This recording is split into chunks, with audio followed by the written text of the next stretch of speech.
पाटिल का शुक्रिया। यत्नाल के खिलाफ गुस्ताखी रसूल प्रोटेस्ट में साथ देने का।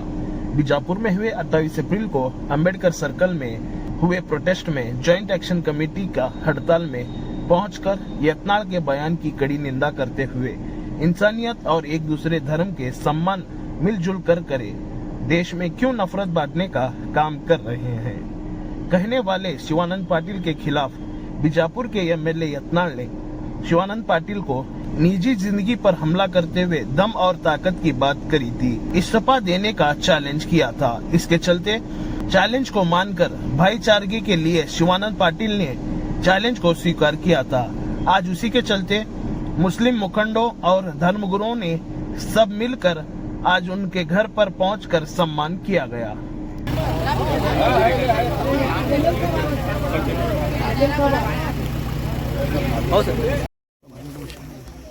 मीडिया वाले कवर करने दो।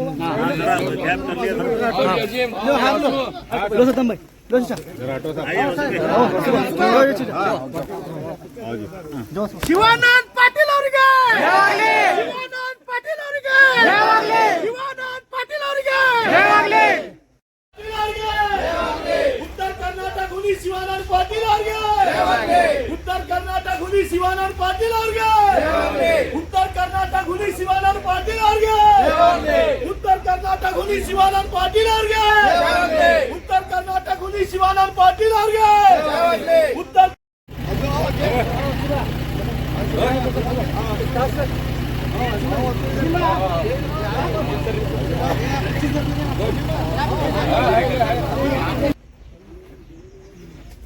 ಪ್ರಪ್ರಥಮವಾಗಿ ಇಲ್ಲಿ ನಡೆದಂಥ ಯಾವತ್ತು ಬಿಜಾಪುರ ಶಹರದ ನನ್ನ ಆತ್ಮೀಯ ಬಂಧುಗಳೇ, ಮಿತ್ರ ಮಂಡಳಿಯವರೇ ಮತ್ತು ನಮ್ಮ ಆತ್ಮೀಯರಾದಂಥ ನಮ್ಮ ಸಹೋದರ ಸಚಿವರಾದಂಥ ಶಿವಾನಂದ ಪಾಟೀಲ್ ಸಾಹೇಬ್ರೆ, ಶಿವಶರಣ ಹಿರಿಯ ಅಣ್ಣರಾದಂಥ ಶಿವಶರಣ ಪಾಟೀಲ್ ಅವರೇ, ಇನಾಮದಾರ್ ವಕೀಲ್ ಅವರೇ ಮತ್ತು ನಿಮ್ಮೆಲ್ಲರಿಗೆ ನಾನು ಪ್ರಪ್ರಥಮವಾಗಿ ಧನ್ಯವಾದಗಳನ್ನು ಹೇಳುತ್ತೇನೆ. ಯಾಕಂದರೆ ಈ ಸಂದರ್ಭದಲ್ಲಿ ನಾನು ಹೇಳಬಯಸುತ್ತೇನೆ, ಶಿವಾನಂದ ಪಾಟೀಲ್ ಸಾಹೇಬರು ಈ ಮನ್ಸಾರ ಮತ್ತು ನನ್ನ ಹಿರಿಯ ಅಣ್ಣ ಅಂತ ದಿವಂಗತ ML ಉಸ್ತಾದ್ ಸಾಹೇಬ್, ಈ ಮಂತಾನ ಮತ್ತು ಉಸ್ತಾದ್ ಮಂತಾನ ಎರಡೂ ಒಂದೇ. ಸುಮಾರು 50 ವರ್ಷ ಆಗಾಯ್ತು. ಯಾಕಂದ್ರೆ ML ಉಸ್ತಾದ್ ಅವರು ಮತ್ತು ಶಿವಶರಣ ಪಾಟೀಲ್ ರಾತ್ರಿ 2-3 ತನಕ ಕೂಡಿರ್ತಿದ್ರು. ಇವೆಲ್ಲ ಅಷ್ಟು ನಮ್ಮ ನಿಕಟ ಸಂಬಂಧ ಅದಿ ಮಂತಾಂದು. ಈ ದಿಶೆಯಲ್ಲಿ ಮೊನ್ನೆ ತಾನೇ ಒಂದು ಘಟನೆ ಆಯಿತು. ಯಾಕಂದರೆ ಈಗಾಗಲೇ ನಮ್ಮ ಸಹೋದರರನ್ನು ಹೇಳುವ ಹಾಗೆ, ಯಾಕಂದರೆ ಅವರು ಈಗಿಂದಲ್ಲ, ಸುಮಾರು ನಾನು ನೋಡ್ಲಿಕ್ಕಾಗಿ 50 ವರ್ಷ ಆಯಿತು. ಈ ಮಂತಾನ ಬಹಳ ಎಲ್ಲ ರೀತಿಯಲ್ಲಿ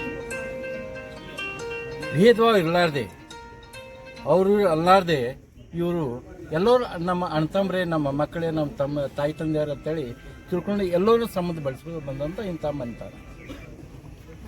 ಈ ದಿಶೆಯಲ್ಲಿ ಮೊನ್ನೆ ತಾನೇ ನಮ್ಮ ಅವಹೇಳನಕಾರಂಥ ಸನ್ಮಾನ್ಯ ಶ್ರೀ ಬಸವನಗೌಡ ಪಾಟೀಲ್ ಸಾಹೇಬರು ತಪ್ಪು ಮಾತಾಡಿದರು ಮೊಹಮ್ಮದ್ ಪೈಗಂಬರ್ ಬಗ್ಗೆ. ಆ ದಿಶೆಯಲ್ಲಿ ನಮ್ಮ ಸಮಾಜದವರು ಎಲ್ಲರೂ ಕೂಡಿಕೊಂಡು ಅದಕ್ಕೆ ಪ್ರತಿಭಟನೆ ಮೂಲಕ ಆ ದಿಶೆಯಲ್ಲಿ ಶಿವಾನಂದ ಸಾಹೇಬರು ಅಲ್ಲಿ ಆ ಸ್ಟೇಜಿಗೆ ಬಂದರು. ಯಾಕಂದ್ರೆ ಮೊಹಮ್ಮದ್ ಪೈಗಂಬರ್ ಸಾಹೇಬರು ಬರೀ ಮುಸಲ್ಮಾನರು ಅಷ್ಟೇ ಅಲ್ಲ, ಇಡೀ ವಿಶ್ವದ ಗುರುಗಳು, ಎಲ್ಲ ಸಮಾಜದವರಿಗೆ ಒಂದೇ ರೀತಿಯಿಂದ ಅವರು ಬೋಧನೆ ಕೊಟ್ಟವರು. ಆ ದಿಶೆಯಲ್ಲಿ ಶಿವಾನಂದ ಸಚಿವರಾಗಿ ಅವರು ಬಂದು ತಮ್ಮ ಅನಿಸಿಕೆಗಳನ್ನು ವ್ಯಕ್ತಪಡಿಸಿದರು. ಆ ಸಂದರ್ಭದಲ್ಲಿ ನಮ್ಮ ಸಮಾಜಕ್ಕೆ ಒಂದು ಬೆಂಬಲ ಸೂಚಿಸಿತು. ಆ ದಿಶೆಯಲ್ಲಿ ಯಾಕಂದ್ರೆ ಆ ಟೈಮ್ನಲ್ಲಿ ಮುಂಚಿತವಾಗಿ ಬಸವನಗೌಡರು ಚಾಲೆಂಜ್ ಮಾಡಿದರು ಸಚಿವರಿಗೆ, ಮಾತಾಡಬಾರ್ದು, ಆ ಥರದ ಮಾತಾಡಬಾರ್ದು, ಅವ್ರು ಮಾತಾಡಿದ್ದಾರೆ.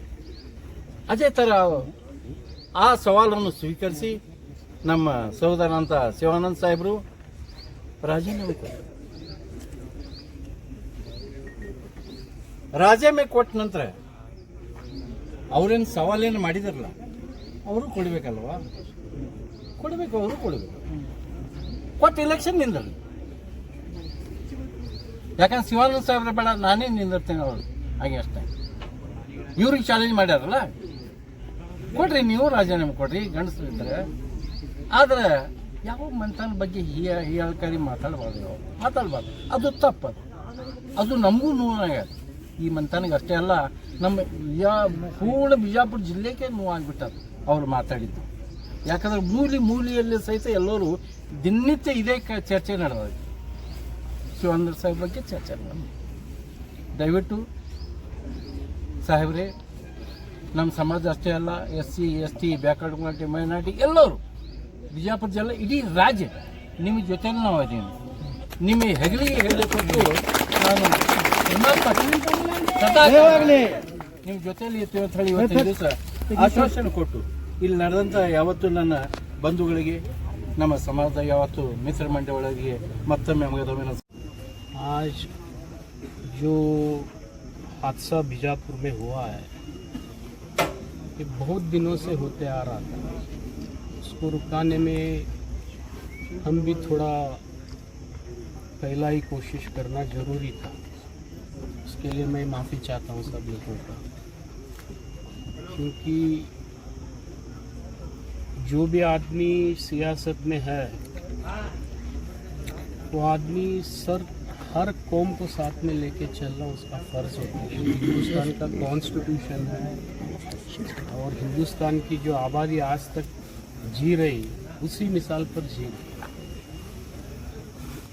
और आदमी को कभी कभी सियासत में अल्लाह ऊंचा भी करता है, नीचा भी करता है. जो आदमी बात करने से पहले ये सोचना पड़ता है, जितने बार जलील होने के बाद भी उन्होंने इंसानियत नहीं सीखी, वो बहुत बड़ी जुल्म है.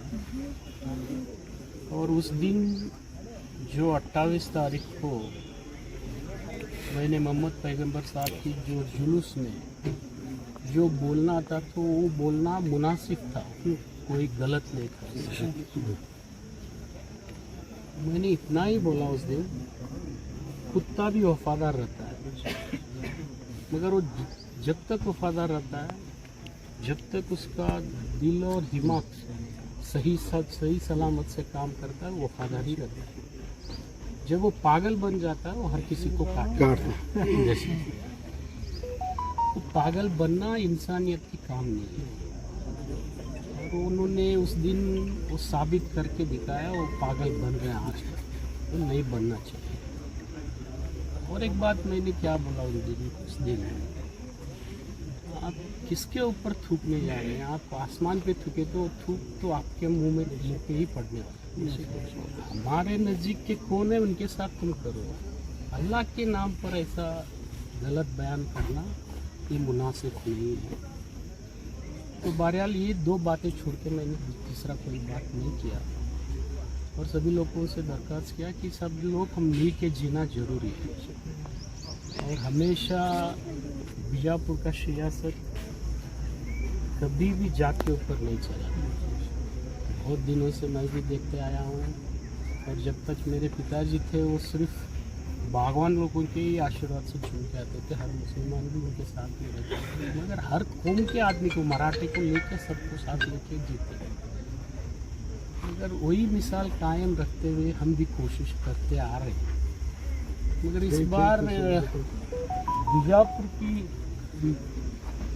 जो मामले बन रहे हैं वो बहुत बुरी तरह बिगड़ रहे हैं. बहुत बुरी तरह हालात बदलते जा रहे हैं. इसको कोई ना कोई रुकाना जरूरी था. मैं हो या दूसरा कोई हो, अगर दूसरे नहीं रुकाए कर को मैं रुकाने की कोशिश किया कर को आपके सामने मैं मेरा पीठ दबदबाता नहीं, तो गलत है. क्योंकि मुझे भी मोहम्मद पैगंबर साहब को तो गलती से मैं बोला हूँ करके बहुत दिनों के बाद एहसास हुआ उनको. और उससे पहले हमेशा हर आदमी को, जो बीजापुर उतना ही नहीं, सारे स्टेट के जितने भी बड़े हैं छोटे हैं, उनके खिलाफ क्या बोलते थे वो और वो ऐसा भी साबित करना कोशिश करे कि वो एक ही हिंदू को पैदा है, बाकी सब जने दूसरे को पैदा है, ऐसा सोचते हैं। वो गलत है ना। आदमी जब भी दुनिया पे कदम रखता है तो अर्जी डाल के नहीं आता मैं मुसलमानों में जन्म लेना या हिंदू में जन्म लेना या मराठे में जन्म लेना, ये गलत बयान वो करते आए हैं हमेशा। और ये हिंदुस्तान एक ऐसा मिसाल है, यहाँ पे हर कोई भी भाईचारे से जीना चाहता है। इस माहौल को ख़राब करने में एक हद होता है और बहुत बड़ा हद इन्होंने पार किया था आते हुए दिनों में।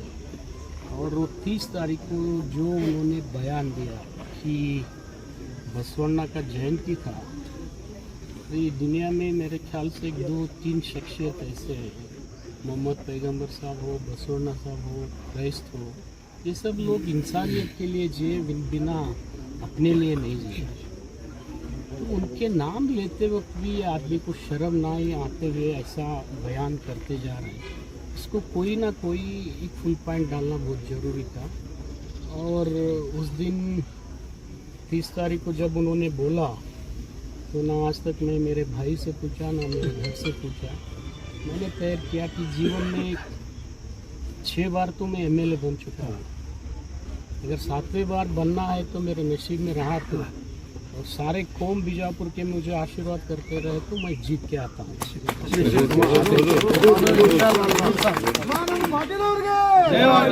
नहीं तो मैं भी हार सकता हूँ, उसमें कोई बड़ी बात नहीं।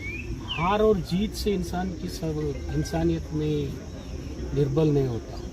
हार और जीत तो हमेशा होते रहता है। आज मैं जीतूंगा ना उन्होंने जीतेंगे, वो बात है। अभी हद तो यहाँ तक पार हुआ है कि ये आदमी को गाली दे तो चलता है, बाप को भी गाली दे रहा है, भगवान को भी गाली दे रहा है, भाई को भी गाली दे रहा है, माँ को भी गाली दे रहा है। तो जो आदमी इतने सालों से हमारे साथ थे, ऐसा बयान करते करते आज हद अपने आप तक पार कर रहे हैं, उनको कोई ना कोई सबक सिखाना या मैं ही करता हूँ करके नहीं, मेरे अलावा और कोई भी करते रहे तो उनको भी करने का मौका देने को मैं तैयार हूँ। इसमें कोई मेरा स्वार्थ नहीं है। मैं अब भी बोल रहा हूँ, उस दिन भी मैंने बोला, हालांकि मुशर्रफ साहब को ही बोला मैं स्टेज पे, देखो ऐसा है हालत। और जिस दिन मुझे उन्होंने चैलेंज किया कि जुम्मा की अव्वल अगर तुमने राजीनामा नहीं दे के मेरे खिलाफ ठहरे तो तुम बाप के बेटे नहीं कर तो बोलने का एक सवाल मेरे सामने रखे थे। मुझे सियासत से ज़्यादा मैं मेरे बाप को प्यार करता हूँ। अगर वो भी अपने बाप को प्यार करते रहे तो स्वीकार किया।